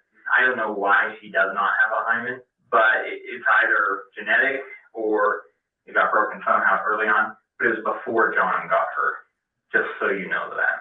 When we very first made the agreement and we checked her, she didn't have one for some reason. So, and I don't know why. Who did that? Like in a doctor's office? No, I did it. They did it? Just because she's my daughter and I just checked quick. I wasn't doing anything down there. I don't know if you have to be a doctor to do that legally or not, and hopefully I didn't just confess to something, but it was just for the reason of checking. How did you know about? Not most guys know what a hymen is. I never seen one before I checked my girls, but I looked it up online, and so I could tell what it was. Did you catch that? It may have been a slip of the tongue, but Sam said "my girls," insinuating that he checked both girls. Not only is this horrific for a 7-year-old to go through, but his other daughter is only 4 years old. I just did my research. It's pretty close up. It's fleshy. You could, I just looked on Wikipedia. Sorry. John's perverted obsession with purity is further elaborated in the Knights of the Crystal Blade binder, where he states, "If these laws of purity and purification are obeyed by he who takes her, and she endureth, she shall be appointed unto him by my servant." Moreover, the document is filled with definitions of defiled women and how they can be cleansed by their husbands. His casual discussion with the detective of how he looked for images of hymens online in order to evaluate his daughter shows that he feels this is all okay and normal.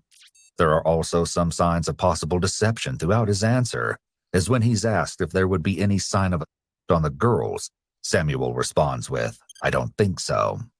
This is an example of a qualification phrase often used by deceptive individuals. This type of non-committal response allows the person to later change their answer if needed.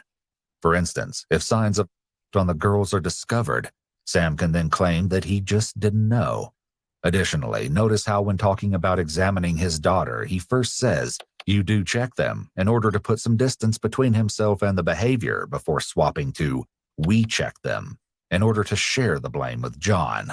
He finally admits that he was the one who checked his daughter after being directly asked, and he doesn't appear to recognize how inappropriate his behavior was, instead attempting to justify it. Well, it says right in the Old Testament you have to. It's a religious thing. This is what John wrote in the binder about it. The marriage of a maiden is most pleasing unto me, as I delight in chastity, and it will become the only form of marriage in the millennium when my people are redeemed. Then it is also expedient that I reveal unto thee the preciousness of virginity also. And then the guy can say, I don't want to go through with that, or I do, or... So you're checking to see if there was one, if she had a hymen before she went this betrothal. Right, because then you could say, oh, well, maybe she's not a virgin, so I don't want her. John still wanted to do the agreement, so... How does that work? I'm just curious. So basically what you do is, if you say, I'm interested in someone's daughter, then you go to the father, and you make an agreement that is what the wife price will be, or if there will be one or not. Check the hymen, make sure there is one or not, and then see if you still want to go through with it. He knows that the authorities are going to check his daughter for signs of it, and he may believe that by claiming she never had a hymen in the first place, then he may be protecting John from allegations.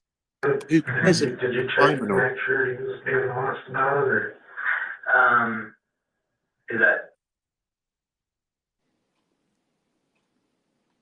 What did you say? You say something, Murph? Yeah, I was just saying, who cares if she had a hymen or not? What is that? What is that? I don't even know what that is. A hymen. The hymen it means that you can get pregnant. Oh, okay. God dang! I knew they were checking for something for when you're a baby. You can check? Where you check that at? Exactly. And but let's say they found some scientific way of checking whether one's got a hymen or not. What how does that make a difference? Yeah, I don't know. I'm confused on that one all the way, man. So here we go. That's probably something I talk later about. Right. That's up to you. I was just curious how that works. I mean, how do you trust? I mean, I know you say I trust the word of somebody else. Trust John, but how do you know that he told me the truth? Told you the truth about her hymen? It's a good question. Yeah. In my mind, our relationship was wonderful, above board. Sam's reluctance to answer this question is a huge red flag. If the answer were no, he should have no problem saying that. However, if he did check John's daughter, he may be hesitant to admit doing so to avoid getting into trouble. Additionally, Sam uses another qualification phrase while answering the question by stating that, in his mind, his relationship with an 8-year-old child was above board. However, we already know that in his mind, things that are not acceptable are okay. So what other depraved parts of their relationship might be above board in his mind? You got to get that out there. The first thing you got to do is admit that you did something wrong. So I think that none of the things I did, in my opinion, are wrong. According to Sam, he was only following his leader John's orders, who said, I reveal unto thee the preciousness of virginity also. For behold, when a righteous man takes unto himself a maiden, then their bond is made eternal by my word, and by their godly love. The detective is doing a great job here of appearing to be non-judgmental.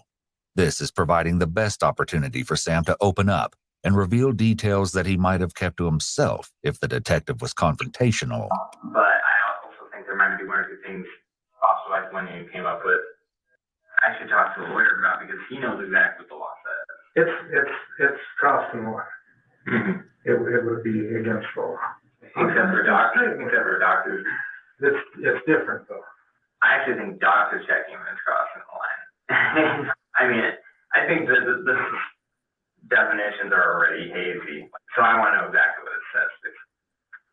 And I think that's fair, because I really didn't cross the line according to the scriptures, or our relationship was good. And I mean, I just want to know exactly what the law says. So if there is one or two things across the line, or if there isn't, because I had parental permission to do whatever, and it was just for whatever reason, I'd like to know that too.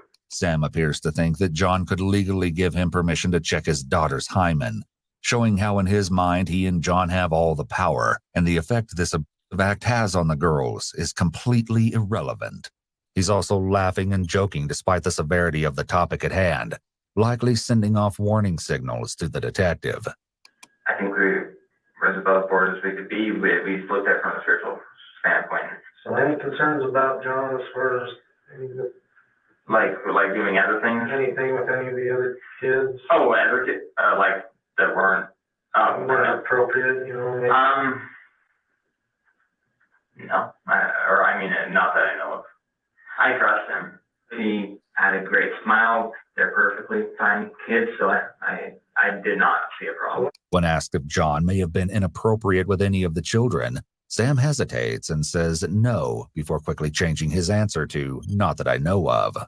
Again, this should be a very easy yes or no question for him, so it doesn't make sense that he's changing his answer to one that's non-committal. I don't know if I need a lawyer to answer that. Well, I just wondered if you slept in the same bed, you know? I mean, that's not against the law. As long as you're not doing something inappropriate. Right. Is that kind of what you guys did, or as part of the betrothal thing, or is that? I should probably have a lawyer because I don't know the ins and outs of the law. I will say, we mix a lot of laundry together, and I'm sure something could be come up with that's not the case, if you know what I'm saying. She lived in my house, you know, we just hang foot, laundry. Your DNA might be on some of her. Yeah, no, that's what I'm saying. Something could be extrapolated. If you take Micah's story and then the fact we lived together, you can pretty much know anything probably. Yeah, I think that's all I can say without a lawyer. If there's any nitty-gritty details in the law, I don't know, you know what I mean? Yeah, well, that's your, I mean, you don't have to answer questions if you don't want. You know, I appreciate you, like I say, talking to me. And, we weren't afraid to give him a hug and a kiss or say goodnight or normal, simple things like that. That clearly, if the parent says it's okay, it's legal. But that's probably all I should say. First and foremost, Sam mentioning the laundry once again reinforces the idea that he's trying to preemptively come up with excuses because he knows the police are going to find evidence of on the girls and in the storage containers. Sam also gives the detectives another red flag statement when he makes it sound as though this whole situation was legal because both fathers agreed to it. It's simply not true. If anything illegal was happening between these men and their daughters, then it would still be illegal, regardless if they gave each other permission. Chillingly, the Knights of the Crystal Blade Binder has a passage that reads, "The time is at hand even now when the hearts of the fathers shall begin turning unto the children, and the hearts of the children shall begin turning unto the fathers." how do you know when it is time to consummate your marriage? It really doesn't specify any revelation that I know about, but I do know that there's moral outlines of our society has. Right. I figured I'd cross that bridge when I came. But I won't say that I wouldn't have waited until at least 18. I know some states it's like 16 if the parent agrees or something, but I don't know. You know, the legal mumbo jumbo, but I didn't start the agreement with the intention of breaking any laws. I'll be straight with you. Have you ever been clear out by Santa? Like as in not attracted to her? Yeah. There's, you know what I mean by you're out. Oh, right. Yeah. I mean, I understand attraction, but that's maybe part of being out. Obviously, when you look at someone you want to have a future marriage with, you think, oh, they look pretty. I don't know, is that illegal? Sam admits here that he was attracted to an 8-year-old girl, and he seems to have no idea how wrong this is. He's only concerned about the legality of everything he and John have done to the children. Sam seems to have no empathy for how his and John's actions have traumatized the children. His failing to understand the simple questions asked regarding his attractions is an indication of deception, because he may be trying to buy himself extra time to consider what his response should be. Notice how he also reworded the questions to make it more socially acceptable to say yes.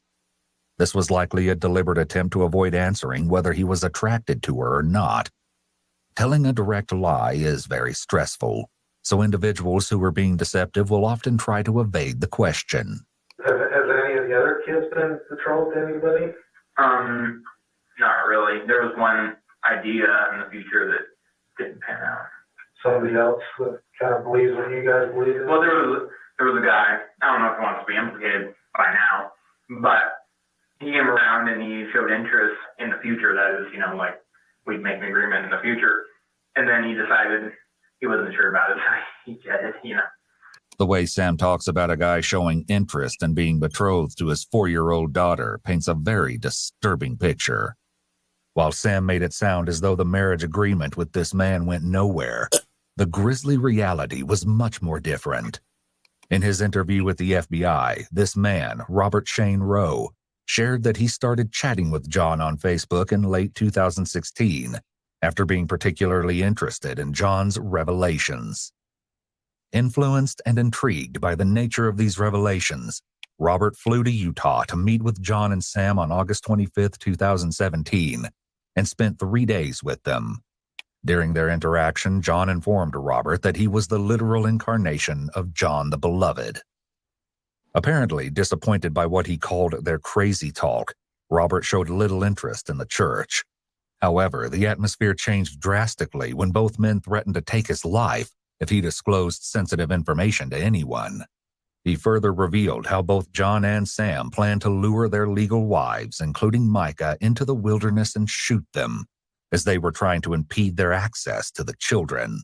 He shared that John and Sam forcefully baptized him into their church and offered a child bride, John's youngest daughter, to him. They asked him to check his bride's hymen to determine her purity, and according to him, forced him to spend the night with her. He swore that he never touched the child, returned to California the following morning, and never spoke with the duo again.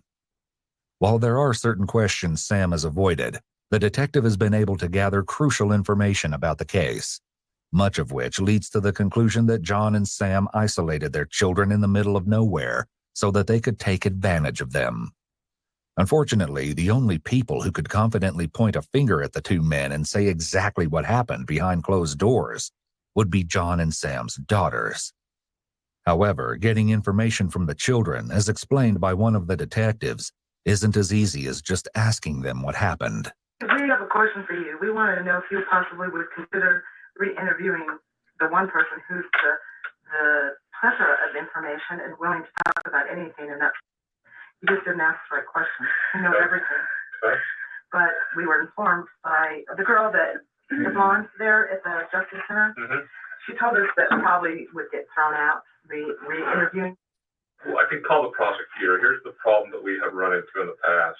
Sometimes if we conduct multiple interviews, from a defense standpoint, it makes us look like we're just continuing to ask the child question after question after question until we get the answers we're looking for. The whole purpose of what we call as a FIT, it's a forensic interview technique, is to be very open with the child, and if the child's ready to talk, and we ask all the right questions, it's just a matter of are they willing to tell us at that time. Did you ask him about himself or about his sister? I ask him about everything I remember. Oh, okay. And we give them the opportunity to tell us without us leading them. And it's really, it's a good technique that helps us stay away from defense attorneys, because defense attorneys are always looking at, well, the cop, he coerced or coached the child into saying this. And so it's a scripted thing that we read to the children, but it gives them the opportunity to tell us what they know. So coming back to all this, it would be my recommendations at this point, maybe that if we have to drive this, maybe give it a month, and then we could come up and re-interviewing. Okay. Children tend to be more suggestible than adults, so detectives have to be extra careful with questioning to ensure that they aren't influencing the child. If they bring the child in for questioning a second time, it could lead the child to believe they gave the wrong answers the first time, so they need to answer differently in an attempt to please the adults. It can also be re-traumatizing to do a repeat interview. On the other hand, it's possible that a second interview with the same detective could allow the child to feel more comfortable, and therefore be more willing to open up, as they have already built up some rapport. The detectives also have some words of advice in case the children decide to open up to their mother. You just be a listener. Make sure she's seeing a counselor, somebody that she can divulge this information to, and we can use that as evidence. Okay, if it's something that you talk to her about and extract from her, then, you know, give her more details than she would already be subjected to, then it's going to be hard for us to say this is what happened then. Well, let's say this a step further. So let's just say and she wants to talk about this. Children will talk when they're ready. Your children are not ready to talk to me or anybody else. We traded up interviewers today. We went from male to female, back and forth. But when they are ready, if and when, and you can have the same thing at Children's Justice Center, do a courtesy interview for us and send that to us. And we have 4 years from yesterday, to continue to build this case. And we'll do it. Although it took some time, eventually the 4 girls opened up about what they had been subjected to. It was revealed that not only had the 2 oldest girls been betrothed, but the younger girls, both 4 years old, were also betrothed to their own fathers. Following the children's admissions, Sam was charged with 2 counts of child sodomy, 1 count of child bigamy, 1 count of obstruction of justice, and 1 count of lewdness with a child. John was given similar charges, finding himself facing 1 count of child sodomy, 1 count of child kidnapping, 1 count of child bigamy, and 1 charge of obstruction of justice. Has anyone threatened or coerced you into entering into an agreement with the state in this case? Not in an illegal manner, no. But are you telling me that you are voluntarily entering into that agreement, even if you don't love the terms? Yes. Okay. Sam initially pleaded guilty. However, 2 months later, he tried to withdraw that guilty plea. According to Sam, he had been strong-armed by his lawyer into entering a guilty plea. He also claimed that while he was ready to confront a mental health issue that was making him act irrationally, he maintained his innocence for the crimes committed against the children. The judge rejected Sam's attempt to withdraw the plea. While Sam was trying to protest his innocence, John was doubling down. According to attorneys, plea negotiations with John were largely going nowhere, as the man was convinced his actions were sanctioned. John expressed no remorse for the pain and trauma he caused, instead stating that he was Jacob from the Old Testament and that he had been sent back to earth to promote child marriages. John eventually told the judge that he wanted to be his own attorney and stated there was a lot of truth in the charges brought against him. After making his admission of guilt in court, seemingly accidentally, he eventually pleaded guilty to the charges. Both John and Sam were eventually sentenced to 26 years to life in prison. The court also believed Keith and Catherine Ковтарп could have prevented this horrible act and protected the girls. As part of their sentences, Keith Ковтарп spent 48 hours in the Sanpete County Jail, and Catherine Ковтарп served 2 weeks of home confinement. They served 36 months probation and were asked to pay $25,000 restitution to the mother of the children. Unfortunately, life is still difficult for the children. According to Micah, her kids are grappling with the trauma they experienced living with their father. The boys told their mother that Sam would walk them miles into the woods before abandoning them. The children would have to retrace their footsteps to make it back to the compound. Micah also found that her children were so accustomed to the cold that she had to turn down the heat. This is because the compound, where the children lived for 3 months, had no electricity or running water. They were scared of the dark after spending so much time in it, and her sons had become conditioned to wear diapers to bed because it was too cold to go to the bathroom outside at night, and they wet the bed often. When they came home, the boys shied away from her girls. Micah later learned that Sam and John had separated the children because they saw their sons as competition and threatened to kill the boys if they contacted the girls.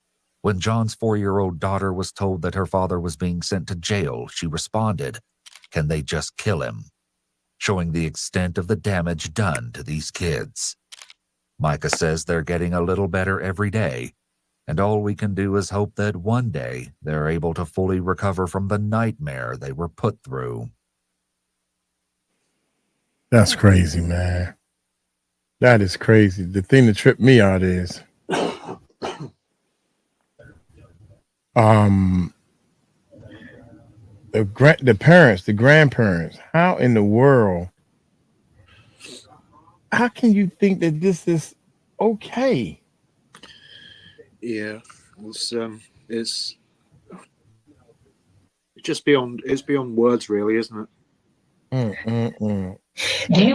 That is not love for your child. Let me just say that is not love for your child when your child is doing something wrong and you just sit here and act like they're not doing something wrong. That is not love.